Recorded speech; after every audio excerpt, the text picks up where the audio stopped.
नमस्कार। प्राइम न्यूजमा स्वागत छ। म एलिना केसी। म दृष्टिबाणी धिताल। सुरु गरौं अहिलेसम्मका हेडलाइन्सबाट। जना सांसदले दिए नेतृत्वलाई चुनौती, सिफारिस भएका मन्त्री चयन समावेशी नभएको भन्दै आपत्ति। महाधिवेशनको 6 महिनासम्म पनि कांग्रेसको संरचना भद्रगोल, विभाग गठन हुन सकेन।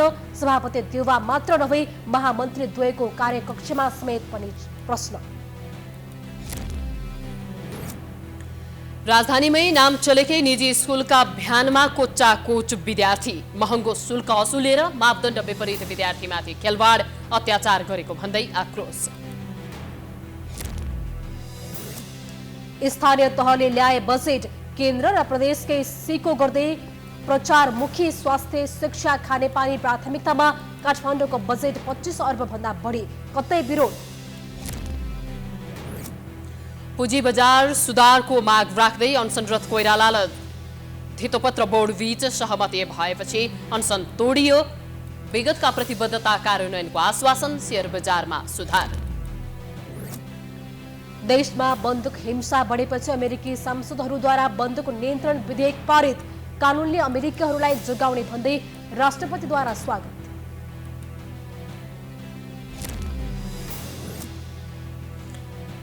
र एसिसी महिला टी20 च्याम्पियनसिप क्रिकेटको फाइनलमा पुग्न नेपाल असफल, वर्षा बाधक बन्दा सेमिफाइनलबाटै आउट।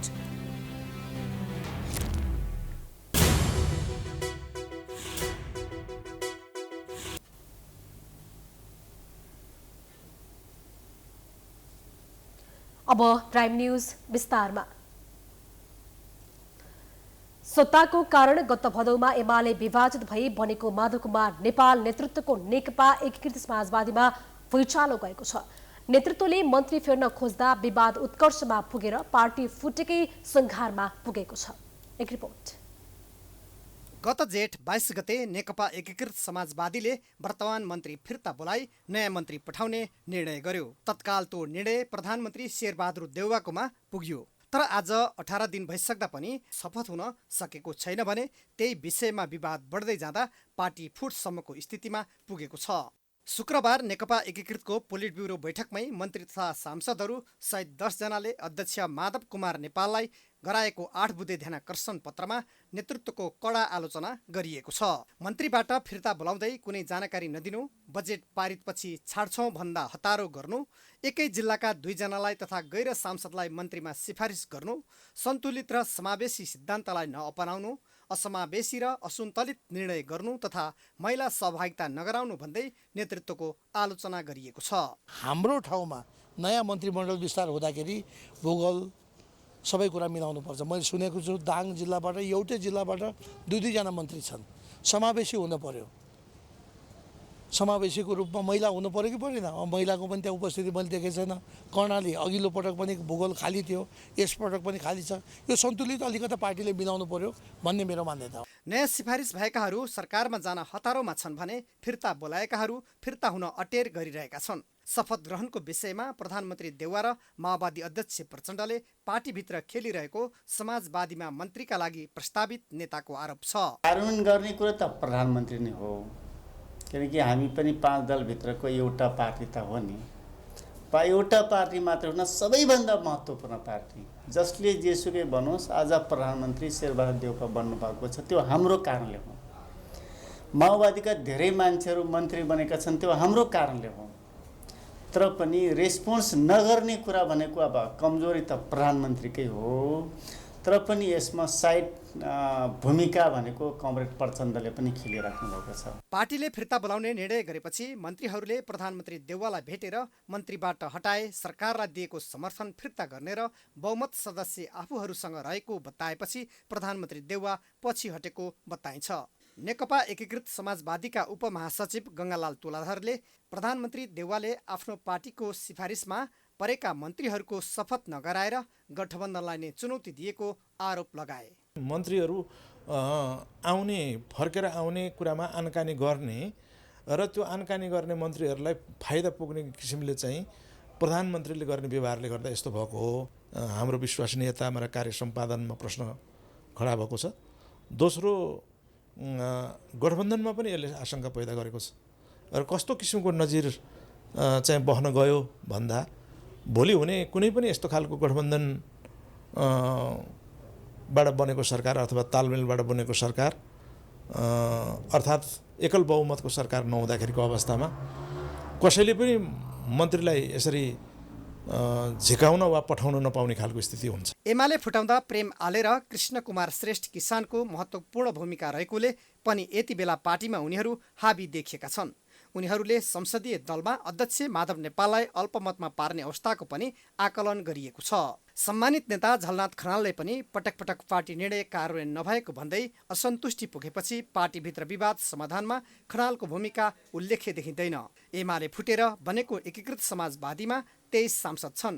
मन्त्री फेर्ने किचलो व्यवस्थापन गर्न नसक्दा पार्टी फुटको अवस्थामा पुग्दा शीर्ष नेताहरू अध्यक्ष नेपाल, सम्मानित नेता खनालले कस्तो पाइला चाल्छन् त्यसैमा एकीकृत समाजवादीको भावी राजनीति अघि बढ्ने देखिन्छ। Political bureau, prime HD, Kathmandu. महाधिवेशन सम्पन्न भएको 6 महिना पूरा हुँदा पनि कांग्रेसको संगठन लथालिङ्ग छ। 13औं महाधिवेशनपछि कार्यकाल सम्पन्न हुने समयमा मात्रै विभाग गठन गरेको कांग्रेसले 14औं महाधिवेशनपछि पनि पुरानै परम्परालाई निरन्तरता दिएको छ। विधानले तोकेको समयभित्र विभाग गठन एवं संगठन चुस्त दुरुस्त नहुँदा सभापति देउबामाथि मात्र होइन 2 जना महामन्त्रीको कार्यक्षमतामा पनि प्रश्न उठेको छ। एक रिपोर्ट। महाधिवेशन सम्पन्न भएको 6 महिनाभित्र सबै विभाग गठन गरिसक्नुपर्ने व्यवस्था कांग्रेस विधानमा छ। 13औं महाधिवेशनमा 2 महिनाको प्रावधान रहे पनि 14औं महाधिवेशनमा समयावधि बढाएर 6 महिना पुर्याइएको थियो। तर 13औं महाधिवेशनमा कार्यकाल सम्पन्न हुनुभन्दा 2 दिन अघि मात्रै विभागलाई पूर्णता दिएका देउबाले दोस्रो कार्यकालमा 6 महिना अवधि पार गर्दा पनि विभाग गठन गर्न सकेका छैनन्। सभापतिको रूपमा देउबाको यो अन्तिम कार्यकाल पनि हो। त्यसैले दोस्रो र अन्तिम कार्यकालमा पहिलो कार्यकालका कमी कमजोरी सच्याउने अपेक्षा गरिएको थियो। तर अहिलेसम्मका गतिविधि हेर्दा देउबाले पुराना कमी कमजोरी सच्याउने कुनै लक्षण देखाएका छैनन्। बढीमा 51 जना सदस्य रहने विभागका सबै पदाधिकारी र सदस्य नियुक्ति गर्ने अधिकार पार्टी सभापतिलाई हुन्छ। विभाग मात्रै होइन, कांग्रेसका विभिन्न समितिहरूले पनि पूर्णता पाएका छैनन्। केन्द्रीय कार्य सम्पादन समिति, संसदीय समिति, अनुशासन समिति, केन्द्रीय निर्वाचन समिति र केन्द्रीय नीति अनुसन्धान समितिको व्यवस्था विधानमा गरिएको छ। तर अहिलेसम्म केन्द्रीय कार्य सम्पादन समिति र संसदीय समिति गठन भएका छन् भने बाँकी 3 वटा समिति गठन भएका छैनन्। गठन भएका 2 वटा समितिले पनि अझै पूर्णता पाएका छैनन्। यति मात्रै होइन, देउबाले अहिलेसम्म कोषाध्यक्ष समेत मनोनित गर्न सकेका छैनन्। कोषाध्यक्ष मनोनित गर्ने अधिकार पनि पार्टी सभापतिमा निहित छ। राजनैतिक विश्लेषक पुरञ्जन आचार्य देउबाबाट धेरै अपेक्षा नभएकाले उनको समीक्षा गर्नु उपयुक्त नहुने बताउँछन्। तर आशा गरिएका 2 जना महामन्त्रीहरूले समेत पार्टीमा आफ्नो प्रभाव देखाउन नसकेको उनी बताउँछन्। महामन्त्रीको भूमिका उनीहरूलाई जुन पार्टी महाधिवेशनले र विधानले दिएको छ त्यतिले त्यो भूमिका अनुसार उनीहरू चाहिँ एक्ट गर्नुपर्नेमा शेरबहादुरले भूमिका देलाएर अनि खेल्ला भनेर बसेका छन्। शेरबहादुरले फेरि यसै बिचमा चाहिँ शेरबहादुरजीले अर्कोलाई भूमिका दिइसक्नुभयो होइन। त्यसकारणले के हुँदोरहेछ भने हनुमानलाई आफ्नो शक्ति थाहा नभए जस्तो महामन्त्री द्वयलाई पनि आफ्नो शक्ति थाहा भएन। पार्टी त अरूले भन्नै पर्दैन नि, त्यत्रोमा जुन शक्तिले पार्टी सभापतिमा शेरबहादुरलाई राखेको छ त्यही शक्तिले पार्टी महामन्त्रीमा यो 2 जनालाई राखेको छ। त्यो शक्तिको अभ्यास चाहिँ पार्टी अफिसमा बसेर सुरु गर्नु पर्यो। कांग्रेस केन्द्रीय सदस्य कुन्दनराज काफले पनि सभापति र पदाधिकारीहरूले इमान्दारीपूर्वक आफ्नो जिम्मेवारी निर्वाह नगरेकाले अहिलेको अवस्था सिर्जना भएको बताउँछन्। त्यसैले यसको दोष पनि जिम्मेवारीमा बसेका सबैले लिनुपर्ने उनको धारणा छ। विभाग गठन समयमै हुनुपर्छ भन्ने त स्वाभाविक कुरा हो। विधानमै लेखिएको कुरालाई त्यो सबैले भन्छन् नै। तर जुन प्रभावकारी ढङ्गले यो चाहिँ पार्टी पदाधिकारी र पार्टी सभापतिले त्यो कुरा ल्याउनु पर्ने हो। त्यो कुरा नल्याएको कुरा सत्य कुरा हो। सबैले आफआफ्नो तत्त ठाउँमा जो जहाँ जिम्मेवारी लिनुभएको छ, जिम्मेवारी लिएका व्यक्तिहरूले काम नगरेको कारणले ढिलो भएको। कांग्रेस सभापति देउबाबाट कतिपयले धेरै आशा गरेका छैनन्। उनको अघिल्लो कार्यकाललाई हेरेर पनि उनीबाट धेरै आशा गर्ने ठाउँ नरहेको राजनैतिक विश्लेषकहरू बताउँछन्। तर 2 जना महामन्त्री र अन्य युवा पदाधिकारीबाट पनि धेरैले कांग्रेसमा आमूल रूपान्तरणको आशा गरेका थिए। यही अवस्था रहने हो भने उनीहरूबाट पनि सुधार चाहनेहरू निराश बन्नेछन्। सबैभन्दा पुरानो लोकतान्त्रिक पार्टीले आन्तरिक जीवनमा पनि लोकतन्त्रको अभ्यास गर्न नसक्दा धेरै प्रश्नको सामना मात्रै गर्नुपर्ने छैन, त्यसको ठूलो मूल्य पनि चुकाउनु पर्नेछ। संसदीय व्यवस्थामा संसदीय समितिलाई मिनी संसदका रूपमा लिने गरिन्छ। संसदीय समितिले सरकारका काम कारबाहीका बारेमा अनुगमन, निर्देशन तथा गलत प्रकृतिको भए रद्द गर्न निर्देशन दिन सक्ने हैसियत राख्छ। संसदीय समितिले जनचासोका विषय लगायत विकास निर्माणका काममा समेत चासो राख्ने तथा नियमन गर्ने र निर्देशन दिने हुँदा सरकारका गलत कामको खबरदारी गर्ने कारण यसको भूमिका झन महत्त्वपूर्ण छ। तर प्रतिनिधि सभाको एउटा र राष्ट्रिय सभाको 3वटा समिति नेतृत्वविहीन छन्। एक रिपोर्ट। प्रतिनिधि सभाको राज्य व्यवस्था समितिका सभापति शशि श्रेष्ठ भूमि व्यवस्था, सहकारी तथा गरिबी निवारण मन्त्री भएपछि समिति गत असोजदेखि नेतृत्वविहीन छ। यसैगरी राष्ट्रिय सभाको 2078 साल फागुन 20 गते 1/3 सदस्यको कार्यकाल सकिएसँगै 3 समितिले नेतृत्व पाएका छैनन्।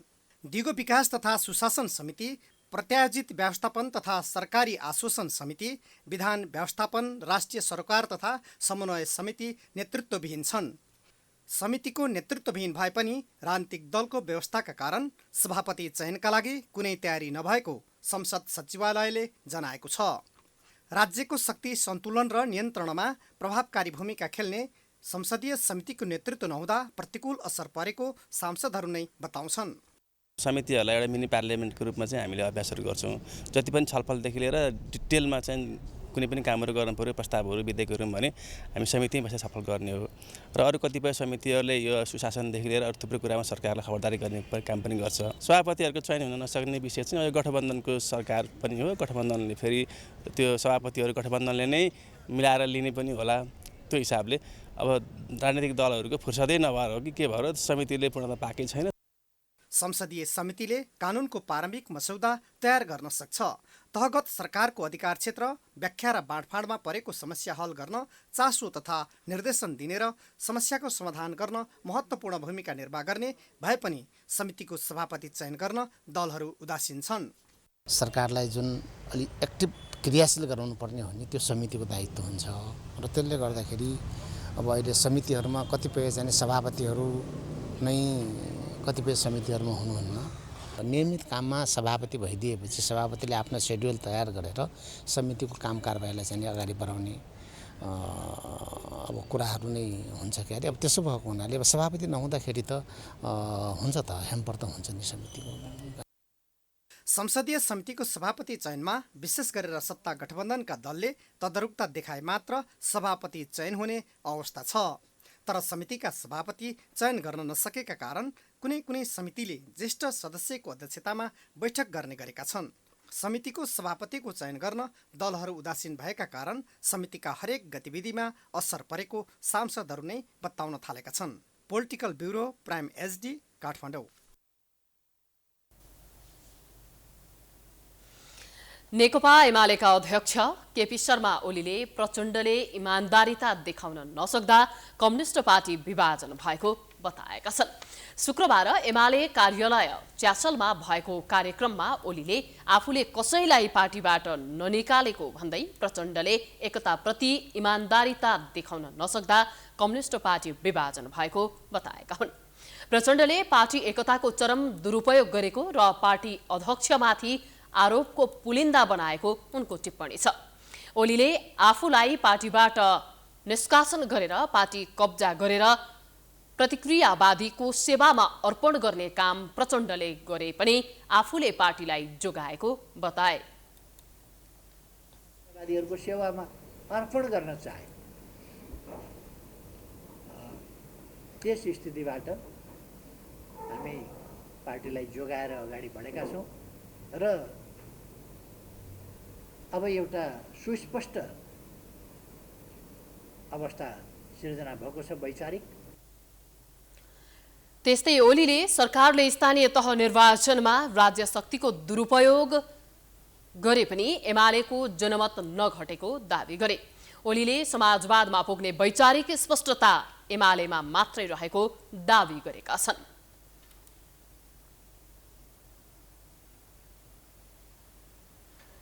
नेकपा माओवादी केन्द्रका अध्यक्ष पुष्पकमल दाहालले मुलुकको नेतृत्व गर्ने अवसर पाए एउटा नयाँ युगतिर देशलाई लैजाने बताएका छन्।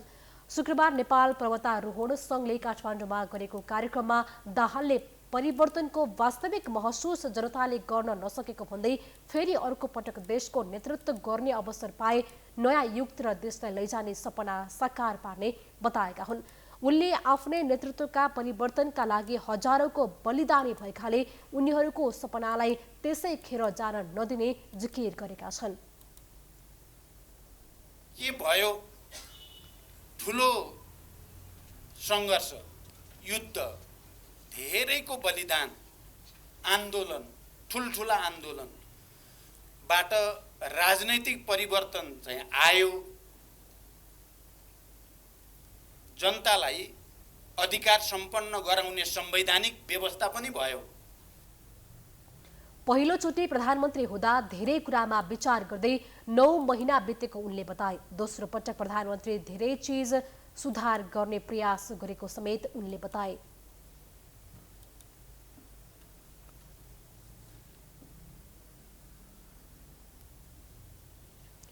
न्यूजको सिलसिला जारी छ, हामी ब्रेक पछि आउँछौं।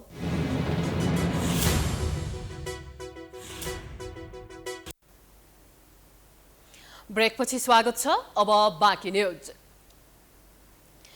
सरकारी सामुदायिक विद्यालयमा सरकारको ठूलो लगानी भए पनि सिकाइ र गुणस्तर सुधार हुन सकेको छैन। यता निजी विद्यालय भन्ने बित्तिकै विद्यार्थी मारा जसरी पनि कमाउन खोज्नेहरूको बिल्ला युक्त भएका छन्। निजी विद्यालय सञ्चालक कमाउन मात्रै केन्द्रित देखिएका छैनन्, चर्को शुल्क लिएर ससाना विद्यार्थीलाई उक्कुस मुकुस बनाएर ल्याउने लाने गरेको समेत हामीले फेला पारेका छौं। बालबालिका निसासिने गरी घर पुर्याउँदै गरेको समयमा जडीबुटीको ओरियन्ट एकाडेमीले भ्यानलाई ट्राफिकसँगको सहकार्यमा सडकमा रोकेर हामीले कारबाही पनि गराएका छौं। एक रिपोर्ट। यसरी बच्चा ल्याउन मिल्छ? यहाँ हेर्नुस् त, यो दृश्य हेर्नुस्, हेर्नुस् यसरी बच्चा निराइरहेको छ। हेर्नुस् तपाईँहरू कति हाल्नु भएको छ बच्चाहरू? 22, 23, 24, 25, 26, 27, 28 यसरी बच्चा कोसेर ल्याउन मिल्छ? जसरी यो ओरियन्ट एकाडेमी स्कुलको दृश्य हो। ल हेर्नुहोस्, यसरी ल बच्चालाई यसरी कोचेर ल्याउनु। यहाँ यो दृश्य देखाउनु, यो दृश्य देखाउन आग्रह गर्छु। ल हेर्नुहोस्, यहाँ सडकमा खडिनु भएका ट्राफिक प्रहरीसँगको सहयोगमा यो क्षमताभन्दा बढी छ नि सर? होइन, यो सर एकदम क्षमताभन्दा बढी छ। होइन, तपाईँले खाएन नभन्नुहोस्। हजुर एउटा चाहिँ विद्यालयको कर्मचारी हुनुहुन्छ होला सर, यी ससाना बालबालिकालाई यसरी यो गर्मीमा यो यहाँ हेर्नु न, यो हेर्नुहोस् न, तपाईँको छोरी यसरी आएको भए तपाईँ के गर्नुहुन्थ्यो? तपाईँले गाडी भाडा तिर्नु भएको छ। ल हेर्नुहोस् यो सर, यो यसरी यो अहिले जुन गाडीमा यो क्षमताभन्दा बढी हाम्रो ट्राफिक नियमअनुसार छ कि छैन सर? एकदम छ सर। यो गर्मीको सिजनमा चाहिँ हेर्नु त अब यस्तो होइन, बच्चाहरू पनि बिरामी हुने सम्भावना यसबाट धेरै बढी छ। त्यही कारणले गर्दाखेरि चाहिँ अब उहाँले चाहिँ कारबाही गरेर चाहिँ एकचोटिलाई पठाउनुपर्छ। एकचोटि कारबाही गरेर उहाँलाई सुध्रिने मौका चाहिँ दिनुपर्छ है। दर्शकवृन्द, हामी यो दृश्य देखाउन आग्रह गर्छु। म यहाँ हुनुहुन्छ, म थोरै कुराकानी गर्छु। ल हेर्नुहोस्, गाह्रो भएको छ। मलाई चाहिँ गाह्रो भइरहेछ। गाह्रो भएको छ, पसिना चेप्टिया छ है, गर्मी हुन्छ नि पसिना। भित्रको दृश्यहरू खिच्नुहोस्। दर्शकवृन्द, ओरियन्ट एकाडेमी यो जडीबुटी काठमाडौँको गाडी हो। ओरिएन्टल हो। यो स्कुल कहाँ छ सर? यही नरेपाटमा हो। तपाईँहरू यत्रो बच्चा राखेर हिँड्दा ट्राफिकले हेर्छ, अभिभावकले गाली गर्नुहुन्छ होइन? एउटा स्कुलको गाडी हो, यसरी यत्रो रिस्क हुँदैन सर? भन्नुहोस् न। रिक्स त हुन्छ, त्यही पनि अब हाम्रो गाडी चाहिँ ठुलै थियो, मान्छे विद्यार्थीहरू नपुगे भएर हाम्रो यो बाध्यता हो। बाध्यता भोलि भनौँ न, सकेसम्म त त्यस्तो नहोस्, तर त्यही पनि मेसिनरी चिज हो, गाडी हो। यसरी क्षमताभन्दा बालबालिका बोकेर हिँड्दाखेरि भोलि दुर्घटना भयो, यदि नहोस्, सकेसम्म नहोस्, तर भयो भने यसको जिम्मेवार को हुन्छ सर? जिम्मेवारी आफैले लिनु पर्यो नि। एकछिन रोक्नु होला, म यो दृश्य देखाउँछु। ओरिएन्टल एकाडेमी जडीबुटी 32 नरे फाँटको यो हेर्नुहोस्, ना 4 नम्बरको यो गाडी हो र क्षमताभन्दा बढी विद्यार्थी राखेर प्रत्येक विद्यार्थीसँग शुल्क उठाइएको छ, तर क्षमताभन्दा बढी विद्यार्थी राखेर यसरी यहाँ लाँदै गरेको यो दृश्य छ र हामी विद्यालयसँग पनि यसको जवाफ माग्नेछौँ। भाइ बहिनीहरूलाई गाह्रो भएको छैन? यसरी कोचेर हिँड्दा राम्रो हो? होइन, गाह्रो भएको छैन? यसरी सधैँ यसरी हिँड्यो?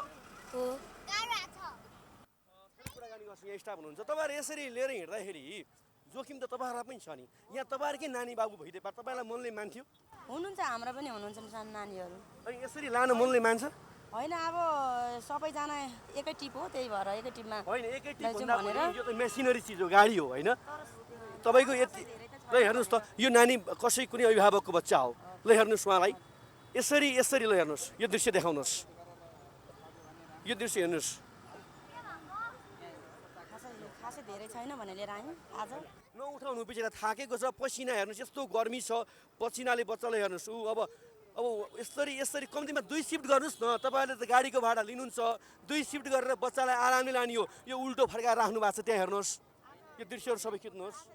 यो कुनै एउटा स्कुलप्रतिको इङ्कित होइन, यस्ता दृश्यहरू काठमाडौँका सडकमा पर्याप्त छन्। निजी विद्यालयहरूले मनोमानी तवरले विद्यार्थीहरूलाई यसरी कोचेर लगेका दृश्यहरू धेरै छन्। ट्राफिक महाशाखा, यसै गरी सम्बन्धित विद्यालयका प्रशासन र प्यासन एन्ड प्यासन र हामी अभिभावक पनि सचेत हुन आवश्यक। काठमाडौँ उपत्यकामा सडक र ढलको उचित व्यवस्थापन नहुँदा पानी पर्नासाथ जलमग्न हुन्छ। चारैतिर जलमग्न हुन थालेपछि पैदल यात्रु मर्कामा त छन् नै, खानेपानीमा समेत ढल पसेपछि रोग व्याधि फैलिने सम्भावना पनि बढेको छ। एक रिपोर्ट। बिहिबार साँझपख परेको पानीका कारण अनामनगरका केही क्षेत्र डुबानमा परेका छन्। माइतीघर, सिमन्दरबार, पुतली सडक, कपन, नक्साल लगायत क्षेत्र जलमग्न भएका छन्। ती क्षेत्रमा वर्षाको पानी जम्दा सवारी साधन आवत जावतमा समेत प्रभाव परेको छ। बुधबार पनि काठमाडौँ उपत्यकामा वर्षा भएको थियो। वर्षाको कारण नारायणहिटी क्षेत्रमा समेत सवारी आवत जावतमा प्रभाव परेको थियो। वर्षाको पानीको कारण बिहिबार र बुधबार काठमाडौँमा घण्टौं जाम भएको थियो। टेकु, अनामनगर, सुन्धारा, पुतली सडक, बानेश्वर, माइतीघर, नारायणहिटी लगायतका क्षेत्रमा अबेरसम्म ट्राफिक जाम भएको थियो। काठमाडौँ उपत्यकाका ढलको उचित व्यवस्थापन नहुँदा थोरै पानी पर्दा पनि वर्षाको पानी सडकमा जमेर जलमग्न हुने गरेको छ।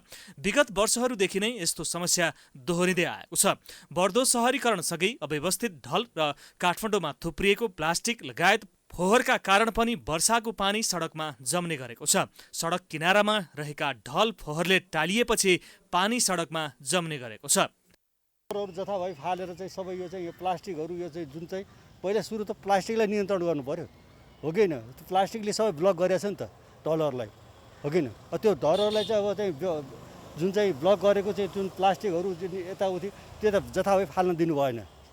त्यसलाई व्यवस्थित रूपमा चाहिँ व्यवस्थापन गर्नु पर्यो। त्यसलाई जता अहिले चाहिँ अब चाहिँ कुइनी फोहोरहरू नकुइनी फोहोरहरू जुन किसिमले चाहिँ उहाँले जुन कुरा गर्नुभएको छ, अब त्यो कतिको अब हेर्नै जाउँ होइन, काम गर्दा कस्तो किसिमको काम हुन्छ। अब यहाँ अब विभिन्न राजनीतिक पार्टीहरू पनि हुनुहुन्छ, उहाँहरूले अब चाहिँ गर्ने मान्छे गर्छु भनेर आउँदाखेरि उहाँले सहयोग गर्नु चाहिँ हुँदैन त, त्यो हेर्न बाँकी नै छ। यो हामीले भयो भनौँ, यहाँ हामीले गरे त 4-5 महिना भयो होइन। बर्खा महिनामा चाहिँ यहाँ पारिपट्टि पनि हाम्रो पसल थियो, त्यहाँ चाहिँ पानी छिरिहाल्ने क्या ढलले गर्दाखेरि। पानीको चाहिँ साह्रै समस्या यहाँ। नगरपालिका सरकारले यही भन्छ कि ढलको चाहिँ विकास अलिक गरिदिनु पर्यो। यहाँ बाटो पनि साह्रै 2-4 दिनमा खनिराख्नुपर्छ। हिजो छाड्यो 2 दिन पसल खोल्छौँ, 3 दिनपछि फेरि बन्द गर्नुपर्छ।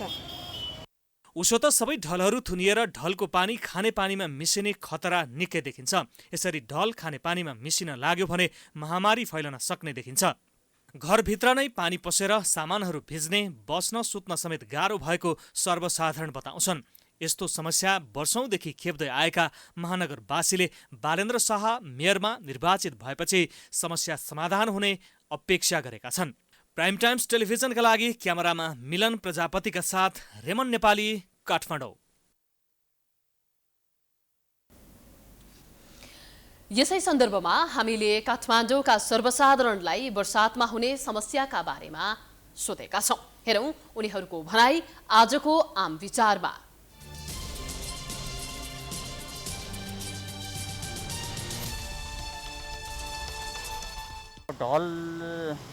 ढल राम्रो यहाँ जाम भयो। अब बाटो खोलालाई जाने बाटो पनि गर्नु पर्यो। बाटो अब त्यो खोलालाई मिचेर बनाइरहेको छ घरहरू होइन, त्यसले गर्दाखेरि ढलहरू सबै जाम भइरहेछ। अनि फोहोरहरूको व्यवस्थापन गर्नु पर्यो। अब यो त ढल निकासको जुन अहिले अब चाहिँ सबै निकायहरू छ, अब उहाँले अब चाहिँ जुन किसिमले व्यवस्थापन गर्नुपर्ने जुन अब त्यत्रो अब चाहिँ विभागदेखि लिएर सबै खोलेर सबै अफिसहरू राखेको छ, खडा गरेको छ होइन, उहाँहरूले हेर्नु पऱ्यो नि त्यो त।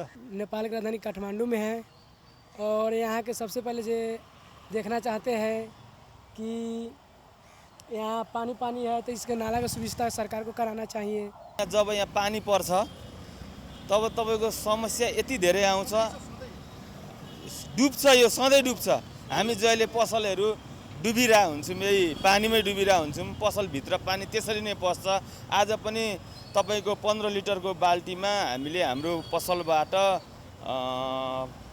10 बाल्टी पानी निकालेको मैले। ढलको समस्या चाहिँ साह्रै छ कि कहिले नि जहिले नि 2-4 दिनमा यो बाटो खन्ने, ढल बनाइराख्नु पर्ने, पानीको समस्या माथिसम्म आउने, यसको चाहिँ अलिकति हेरचाह गरिदिनु पर्यो भने के।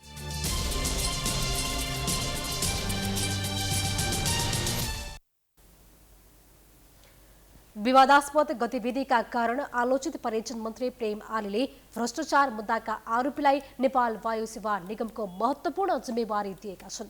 आलेले नियुक्ति गरेका निगमका अस्थायी महाप्रबन्धक दिपुराज ज्वार्चलले अख्तियारमा मुद्दा परेर अनुसन्धानमै रहेका बेला नियुक्ति पाएका छन्। एक रिपोर्ट। केही दिन अघि मात्र संस्कृति, पर्यटन तथा नागरिक उड्डयन मन्त्री प्रेम आलेले मन्त्री परिषदबाट निर्णय गराई निगमका कार्यकारी अध्यक्ष युवराज अधिकारीलाई निलम्बन गरे। अधिकारीको निलम्बनपछि पर्यटन मन्त्री आलेको सिफारिसमा अस्थायी महाप्रबन्धकको रूपमा दिपुराज ज्वार्चन नियुक्त भए। ज्वार्चनले अख्तियारमा मुद्दा परेर अनुसन्धानमै रहेका बेला नियुक्ति पाएका छन्। गत साल असारमै राष्ट्रिय सतर्कता केन्द्रको एउटा प्रतिवेदनमा सबैभन्दा धेरै दोहोरिएको नाम दिपुराज ज्वार्चन हो। राम्रो काम भन्दा पनि अनियमितता गरेको भन्दै उनी धेरै ठाउँ मुछिएका छन्।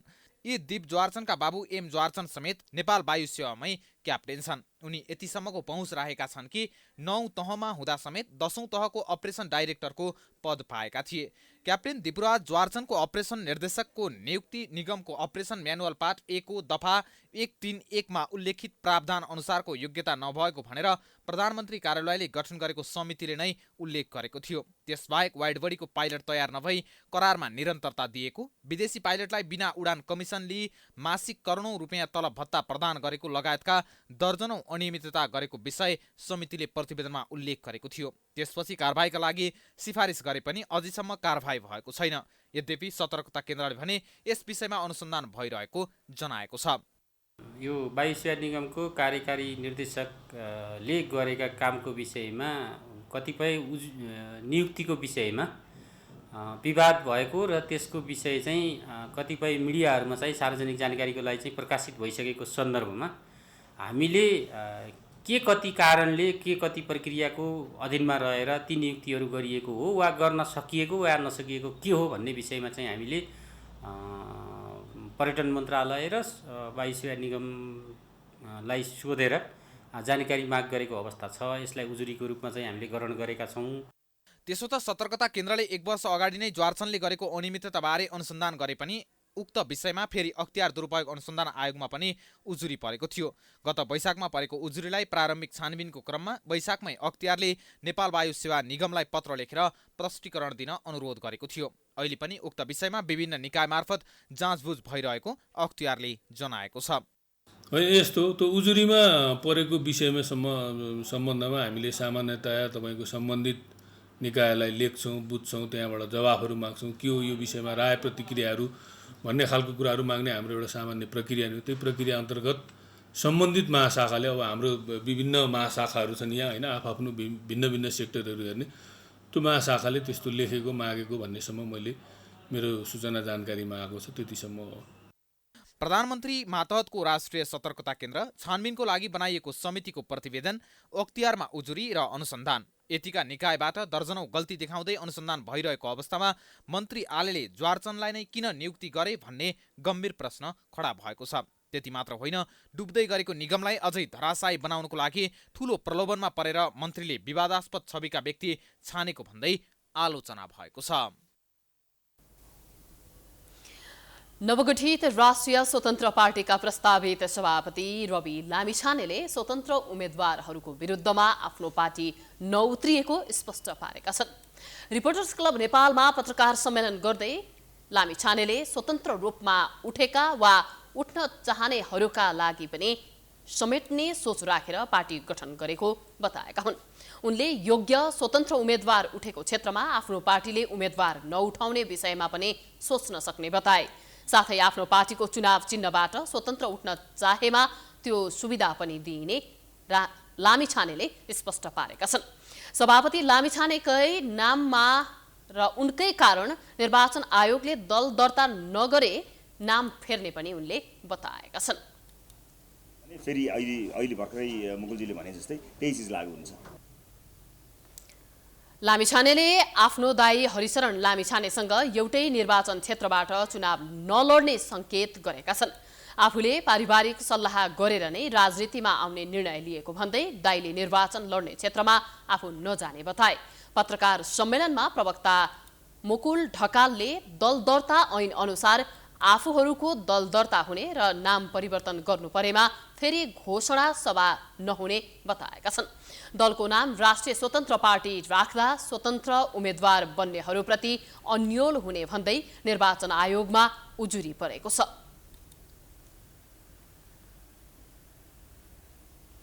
प्राइम न्यूज जारी छ, हामी विश्रामपछि आउँछौँ।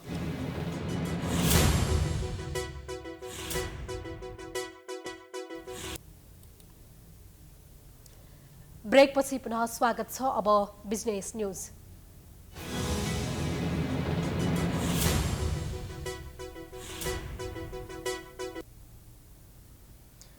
देशका अधिकांश स्थानीय तहहरूले आज नीति तथा कार्यक्रम र बजेट सार्वजनिक गरेका छन्। केही पालिकाहरूले भने यसअघि नै सार्वजनिक गरिसकेका छन्। पालिकाहरूले असार 10 गतेभित्र नीति तथा कार्यक्रम र बजेट पेश गरेर असार मसान्तभित्र पारित गरिसक्नुपर्ने कानुनी व्यवस्था अनुसार आज बजेट सार्वजनिक गरेका हुन्। पोखरा, हेटौडा लगायतका केही स्थानीय तहमा विवाद उत्पन्न हुँदा बजेट स्थगित भएको छ। काठमाडौँ महानगरपालिकाले पूर्वाधार विकासलाई प्राथमिकतामा राख्दै 25 अर्ब 41 करोडको बजेट सार्वजनिक गरेको छ। शुक्रबारको नगरसभामा उपमेयर सुनिता डङ्गोलले आगामी आर्थिक वर्ष 2079-80 का लागि 25 अर्ब 41 करोड 96 लाख 96 हजारको अनुमानित बजेट तथा कार्यक्रम प्रस्तुत गरेकी हुन्। यता ललितपुर महानगरपालिकाले 6 अर्ब 35 करोड 35 लाख रुपियाँको बजेट ल्याएको छ। ललितपुर महानगरपालिकाका प्रमुख चिरी बाबु महर्जनले प्रस्तुत गरेको आर्थिक वर्ष 2079-80 को नीति तथा कार्यक्रमपछि बजेट आएको हो। उता चितवनको भरतपुर महानगरपालिकाले आगामी आर्थिक वर्षका लागि 5 अर्ब 74 करोड 42 लाख 56 हजारको बजेट सार्वजनिक गरेको छ। महानगरका उपप्रमुख चित्रसेन अधिकारीले पेश गरेको बजेटमा आन्तरिक आय 1 अर्ब 50 करोड, अन्तर सरकारी वित्तीय हस्तान्तरणबाट 1 अर्ब 92 करोड 11 लाख 29 हजार, केन्द्र तथा प्रदेशको राजस्व बाँडफाँडबाट 53 करोड 31 लाख 27 हजार प्राप्त हुने अनुमान छ।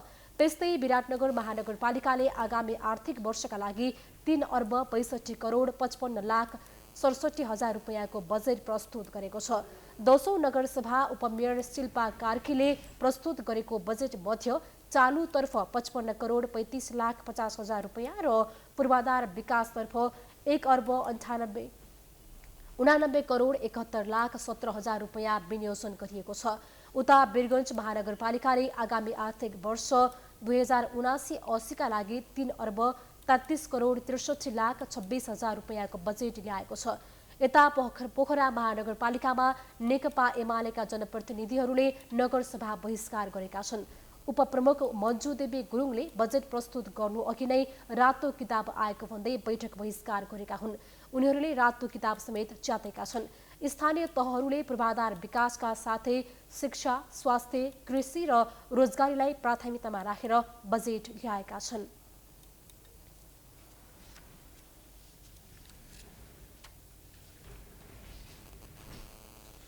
पुँजी बजार सुधारका लागि भन्दै 19 बुधे माग राखेर आवरण अनसनमा बसेका तिलक कोइरालाले आज अनसन तोडेका छन्।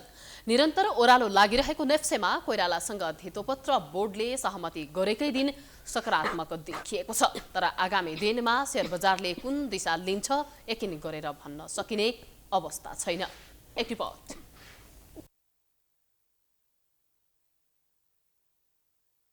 1 गतेदेखि संघर्ष समितिका तर्फबाट लगानीकर्ता तिलक कोइराला आमरण अनसनमा थिए।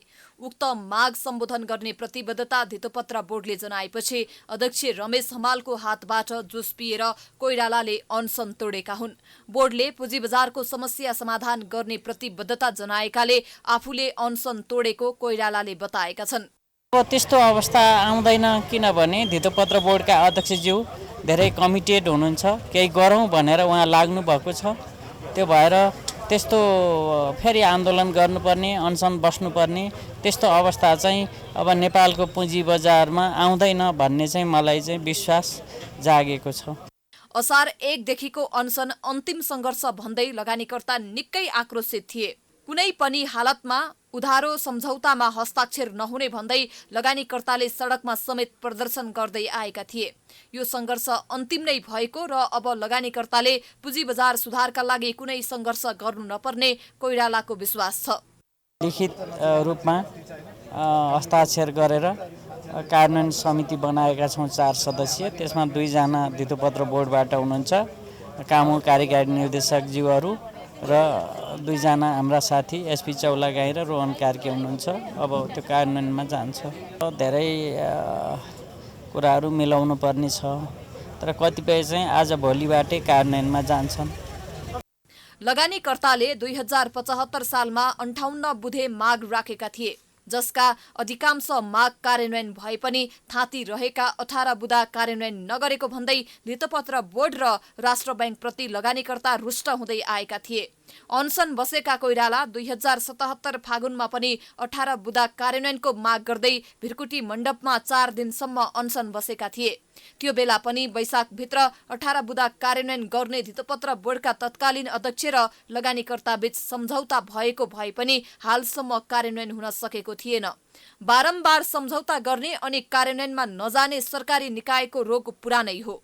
तर यसपटक भने शेयर बजारका समस्या समाधान गर्ने जुन प्रतिबद्धता जनाएको छ त्यो हस्ताक्षरमा मात्रै सीमित नरहोस् र बारम्बार लगानीकर्ताले आन्दोलन र आमरण अनसन बस्नुपर्ने बाध्यताको अन्त्य होस्। बोर्डले सङ्घर्ष समितिको माग सम्बोधन गर्ने भएपछि त्यसको सामान्य सकारात्मक असर पुँजी बजारमा देखिएको छ। लगातार घटिरहेको नेप्से साताको अन्तिम कारोबारका दिन शुक्रबार 13.78 बिन्दु बढेर 1862.06 बिन्दुमा बन्द भएको छ। सेन्सेटिभ इन्डेक्स 13.78 अङ्कले वृद्धि भएको छ। 223 कम्पनीको कारोबार हुँदा 150 कम्पनीको शेयर मूल्य बढेको छ भने 41 कम्पनीको शेयर मूल्यमा गिरावट आएको छ। अब इन्टरनेशनल न्यूज।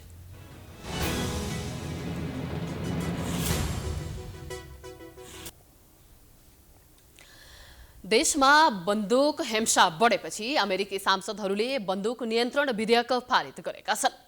उक्त विधेयक त्यहाँको प्रतिनिधि सभाको बैठकले समेत पारित गरे अमेरिकामा बन्दुक नियन्त्रण सम्बन्धी कानुन बन्ने निश्चित भएको जनाइएको छ।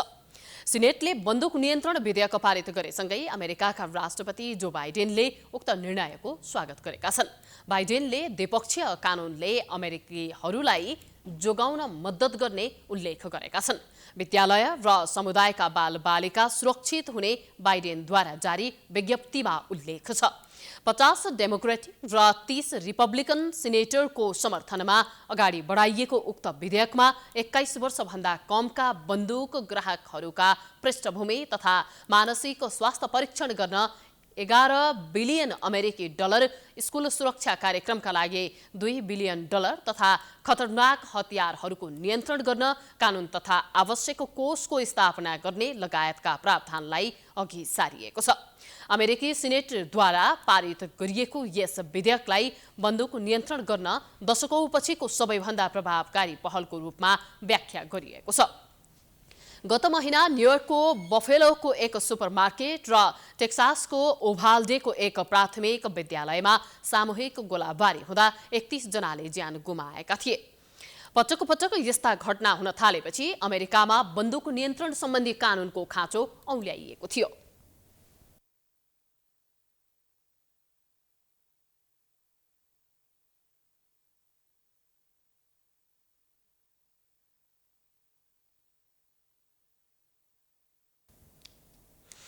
अब स्पोर्ट्स न्यूज।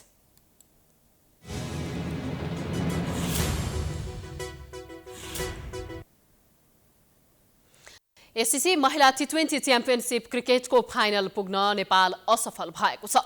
नेपालले समूह बी को विजेताको रूपमा समूह ए को विजेता युएईसँग प्रतिस्पर्धा गरेको थियो, तर वर्षाका कारण खेल हुन नपाएपछि समूह चरणको नतिजाका आधारमा युएई अर्को वर्ष आयोजना हुने एसियन कपमा छनौट हुन सफल भयो। यदि आजको खेलमा जित निकाल्न सफल भएको भए नेपाल फाइनलमा पुग्दै एसियन कपमा छनौट हुन सक्ने थियो। मलेसियामा जारी प्रतियोगिता अन्तर्गत शुक्रबारको पहिलो सेमिफाइनलमा नेपालले युएईबाट जम्मा 82 रनको लक्ष्य पाएको थियो। टस जितेर पहिला फिल्डिङ गरेको नेपालले युएईलाई 19.5 ओभरमा अल आउट गर्दै 81 रनमा रोक्न सफल भयो। 82 रनको जवाफी लक्ष्य पछ्याएर ब्याटिङ गर्न मैदानमा उत्रिएको तयारीमा नेपाल रहे पनि वर्षाका कारण रद्द भएपछि नेपाललाई धक्का लागेको हो।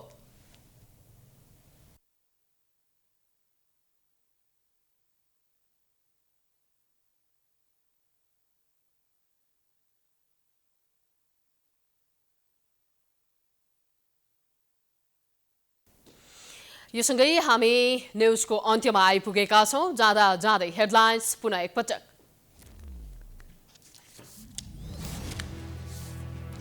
मन्त्री फेर्ने विषयले एकीकृत समाजवादीमा भाँड भैलो। 10 जना सांसदले दिए नेतृत्वलाई चुनौती। सिफारिस भएका मन्त्री चयन समावेशी नभएको भन्दै आपत्ति। महाधिवेशनको 6 महिनासम्म पनि कांग्रेसको संरचना भद्रगोल। विभाग गठन हुन सकेनन्। सभापति देउबा मात्र नभई महामन्त्री द्वयको कार्यक्षमतामा पनि प्रश्न। राजधानीमै नाम चलेकै निजी स्कुलका भ्यानमा कोच्चा कोच विद्यार्थी। महँगो शुल्क असुलेर मापदण्ड विपरीत विद्यार्थीमाथि खेलवाड अत्याचार गरेको भन्दै आक्रोश। स्थानीय तहले ल्याए बजेट। केन्द्र र प्रदेशकै सिको गर्दै प्रचारमुखी। स्वास्थ्य, शिक्षा, खानेपानी प्राथमिकतामा। काठमाडौँको बजेट 25 अर्ब भन्दा बढी, कतै विरोध। पुँजी बजार सुधारको माग राख्दै अनसनरत कोइराला र धितोपत्र बोर्डबीच सहमतिपछि अनसन तोडियो। विगतका प्रतिबद्धता कार्यान्वयनको आश्वासन। शेयर बजारमा सुधार। देशमा बन्दुक हिंसा बढेपछि अमेरिकी सांसदहरूद्वारा बन्दुक नियन्त्रण विधेयक पारित। कानूनले अमेरिकीहरूलाई जोगाउने भन्दै राष्ट्रपतिद्वारा स्वागत।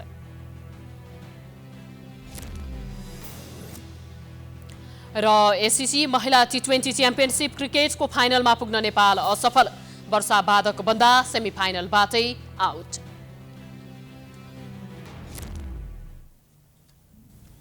प्राइम न्यूज अहिलेलाई सकियो। यसपछिको प्रस्तुति जनता जान्न चाहन्छन् ऋषि धमलाको साथमा। हेर्दै गर्नुहोला प्राइम टाइम्स HD। नमस्कार।